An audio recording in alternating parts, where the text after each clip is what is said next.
السلام علیکم دوستو، امید کرتا ہوں آپ سب خیریت سے ہوں گے۔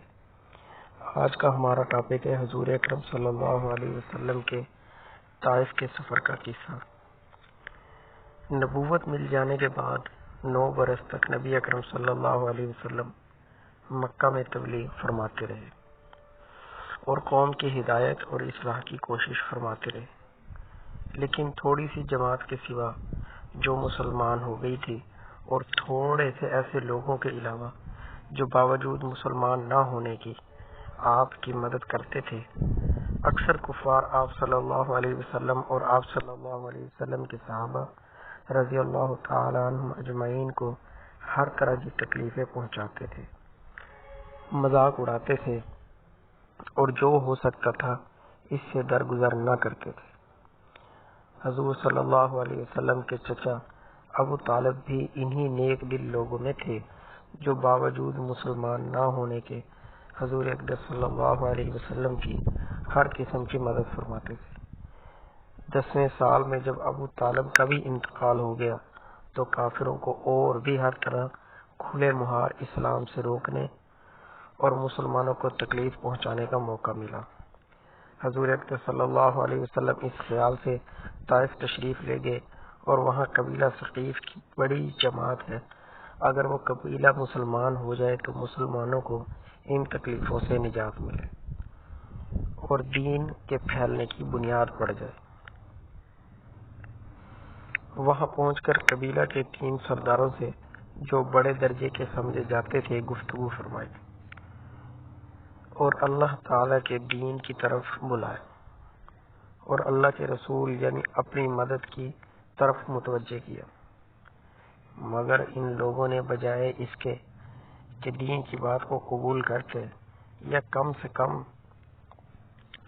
عرب کی مشہور مہمان نوازی کے لحاظ سے ایک نو وارد مہمان کی خاطر مدارت کرتے، صاف جواب دے دیا اور نہایت بے رخی اور بد اخلاقی سے پیش آئے۔ ان لوگوں نے یہ بھی گوارا نہ کیا کہ آپ صلی اللہ علیہ وسلم یہاں قیام فرما لیں۔ جن لوگوں کو سردار سمجھ کر بات کی تھی کہ وہ شریف ہوں گے اور مہذب گفتگو کریں گے، ان میں سے ایک شخص بولا کہ او ہو،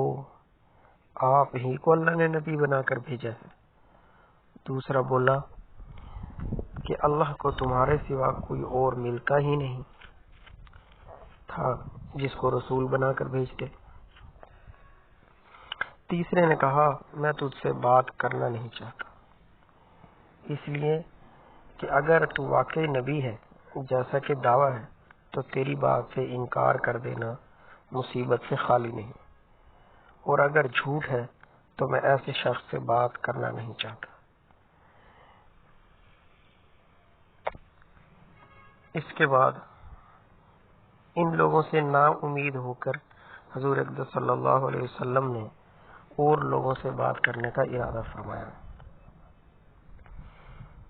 کہ آپ تو ہمت اور استقلال کے پہاڑ تھے،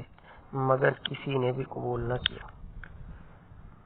بلکہ بجائے قبول کرنے کے حضور اقدس صلی اللہ علیہ وسلم سے کہا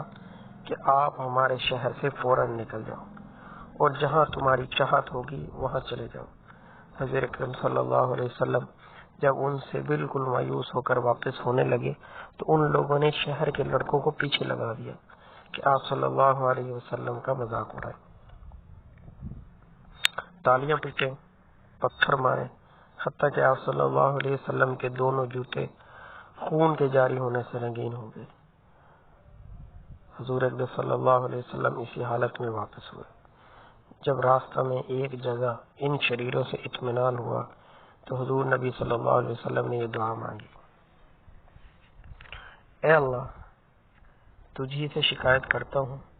میں اپنی کمزوری اور بے کسی کی اور لوگوں میں ذلت و رسوائی کی، اے ارحم الراحمین، تو ہی ضعفاء کا رب ہے اور تو ہی میرا پروردگار ہے، تو مجھے کس کے حوالے کرتا ہے؟ کسی اجنبی بیگانہ کے جو مجھے دیکھ کر تر شروع ہوتا ہے اور منہ چڑھاتا ہے، یا کسی دشمن کے جس کو تو نے مجھ پر قابو دے دیا؟ اے اللہ، اگر تو مجھ سے ناراض نہیں ہے تو مجھے کسی کی بھی پرواہ نہیں ہے، تیری حفاظت مجھے کافی ہے۔ میں تیرے چہرے کے اس نور کے طفیل جس سے تمام روشنیاں ہوں گی اور جس سے دنیا اور آخرت کے سارے کام درست ہو جائیں گے، اس بات سے پناہ مانگتا ہوں کہ مجھ پر تیرا غصہ یا تو مجھ سے ناراض ہو۔ تیری ناراضگی کا اس وقت تک دور کرنا ضروری ہے جب تک تو راضی نہ ہو۔ نہ تیرے سوا کوئی طاقت ہے نہ قوت۔ مالک الملک کی شان قہاری کو اس پر جوش آنا ہی تھا کہ حضرت جبرائیل علیہ السلام نے آ کر سلام عرض کیا اور عرض کیا کہ اللہ تعالیٰ نے آپ کی قوم کی وہ گفتگو جو آپ سے ہوئی سنی اور ان کے جوابات سنے، اور ایک فرشتہ کو جس کے متعلق پہاڑوں کی خدمت ہے آپ کے پاس بھیجا ہے کہ آپ جو چاہیں اس کو حکم دیں۔ اس کے بعد اس فرشتہ نے سلام کیا اور عرض کیا کہ جو ارشاد ہو میں تعمیل کروں گا۔ اگر ارشاد ہو تو دونوں جانب کے پہاڑوں کو ملا دوں جس سے یہ سب درمیان میں کچل جائیں، یا اور جو سزا آپ تجویز فرمائیں۔ حضور اقدس صلی اللہ علیہ وسلم کی رحیم و کریم ذات نے جواب دیا کہ میں اللہ سے اس کی امید رکھتا ہوں اگر یہ مسلمان نہیں ہوئے تو ان کی اولاد میں سے ایسے لوگ پیدا ہوں گے جو اللہ کی پرستش کریں گے اور اس کی عبادت کریں گے۔ فائدہ میں لکھتے ہیں، یہ ہیں اخلاق اس کریم ذات کے جس کے ہم لوگ نام لیوا ہیں کہ ہم ذرا سی تکلیف سے، کسی کی معمولی گالی دے دینے سے ایسے بھڑک جاتے ہیں کہ پھر عمر بھر اس کا بدلہ نہیں اترتا۔